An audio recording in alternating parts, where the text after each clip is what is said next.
afternoon, Your Honor. Michelle Sasson on behalf of defendant Community Self Care. Good afternoon, Your Honor. Mike Chappers on behalf of the plaintiff. All right, good afternoon, counsel. We are here this afternoon on the two motions that were filed by plaintiff, motion to vacate the judgment and motion for a new trial. So I've read all of the pleadings that were submitted by the parties, so I don't need a repeat of what's in the papers. I know there have been some issues with regard to objection to late filing of the reply as well as the declarations, and then a request that if the late filed declarations are considered, that the objections be ruled upon. At this point, what I'm interested in, Mr. Chappers, first of all, with regard to the defective declarations, notwithstanding the issue of whether or not they were late filed, now they're signed under penalty of perjury. But my question is, what was the erroneous legal basis for the court not considering those declarations? You're saying it was error, but what is the legal basis for your position that the court should have considered declarations that were defective? Well, all right.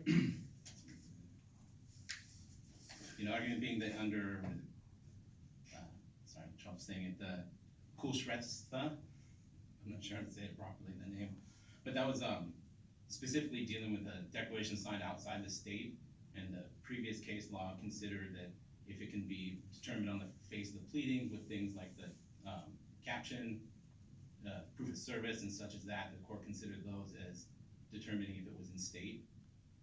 Well, in state or out of state, they weren't signed under declaration of penalty of perjury. But if it's signed within the state, it's automatically under the law established in the state of California.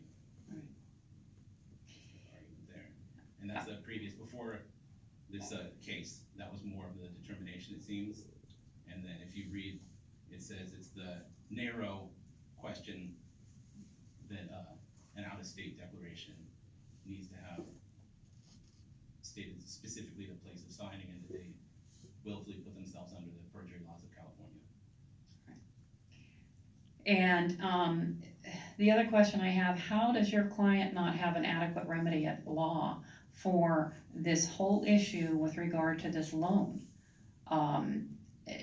That seems to be the issue, notwithstanding all these other declarations of people that are not parties to this case that have their own issues, which it hasn't been shown that the city cannot properly deal with.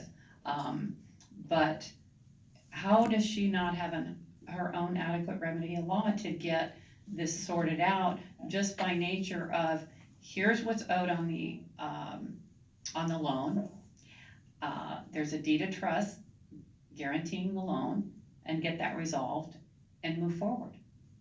Well, we believe that it's in the public right interest, that there is an interest of the community and people that are ill-suited to also deal with their similar problems, make a public right remedy available.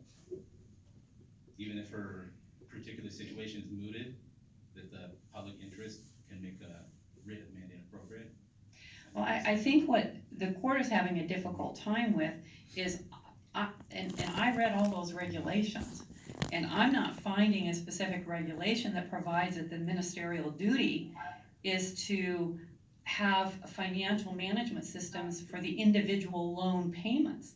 The responsibility is between the federal government and the state and the city in terms of initially getting the funds and managing the funds that were used on all of these loans. I mean, can you point to a specific regulation that says that the city of San Joaquin has a ministerial duty with regard to the individual loan payments over 20 some years after the loan was made? Well, the duty is to maintain the financial management system, and then what we argue is that fallout from that is that the failure to produce proper records situation. So, I think how to word this. You know, even though the ministerial duty you can say is owed only to the federal government or the state government, the question is of the existence of the duty. If the respondent has a duty, and then the second question is, does the petitioner have a beneficial interest, or does the public interest broaden the right to have standing? But then we're back to the adequate remedy of law situation. If she has an adequate remedy at law, then a mandate is not the appropriate answer for her. And so the issue is how can she not resolve this individual issue? There's evidence of payments made, and as I understand it, to the extent that there was any dispute, the dispute was in favor of your client in resolving it. She's not made any loan payments at all. The ones that were made were not made by the original borrowers. They were made by somebody subsequently, as I understand it. But there's either evidence of additional payments that were made, which I understand your client does not have, or there's the city's records, which they're giving her the benefit of the doubt as to reducing the loan to the amount, the lesser amount. So how is she not able to remedy this between the obligation of the city not to require more than what's owed? I think that's why we feel it's more of the public right question. As a citizen, you know, somebody who's actually is beneficially interested, if her questions are mooted, but there's a greater public interest, and the other people with standing are ill prepared and ill suited to seek their own remedy, that the court can issue a writ under the public right doctrine. Well, I don't disagree that the court can look at the public right. Quite frankly, I'm not sure that it fits in this situation, but the initial pleadings requested that the loan be forgiven, that the loan be reduced, that the property be reconveyed. That's not indicative of looking at the beneficial interest. That's indicative of your client seeking a remedy to her own problem. So anyway, is there anything else you want to add to the paperwork? And I think you've read it all. You know, just the emphasis that you know, we feel the contractual duty and the ministerial duty are intertwined and inseparable, and that's why we feel that the writ is the proper remedy, especially with the public right arguments that the community itself is harmed, and there is definitely an interest of the community in the continuation, in the enforcement of these ministerial duties. All right. Thank you, Mr. Chappers. Ms. Sassano? I just want to address the public right kind of argument. His petition is kind of what outlines the whole causes of action, and it sets forth basically all the individual requests that she's asked. So when you're looking, and it sets forth the basis of the ministerial duty. The ministerial duties that are set forth in the petition, as well as in his briefs, are all, like you said, from the federal government to the state, to the state, to the city.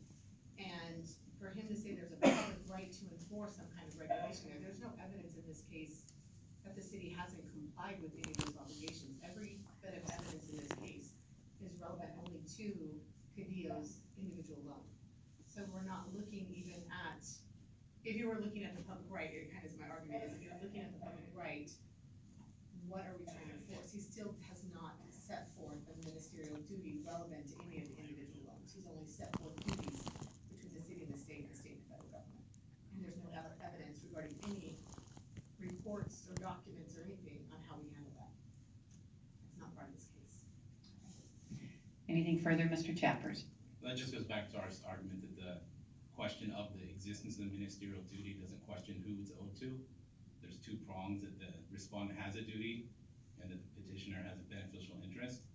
And so, you know, as if the financial duty is the only thing, that financial interest by the petitioner is sufficient, it's not a question of was the intended beneficiary of the statute the petitioner.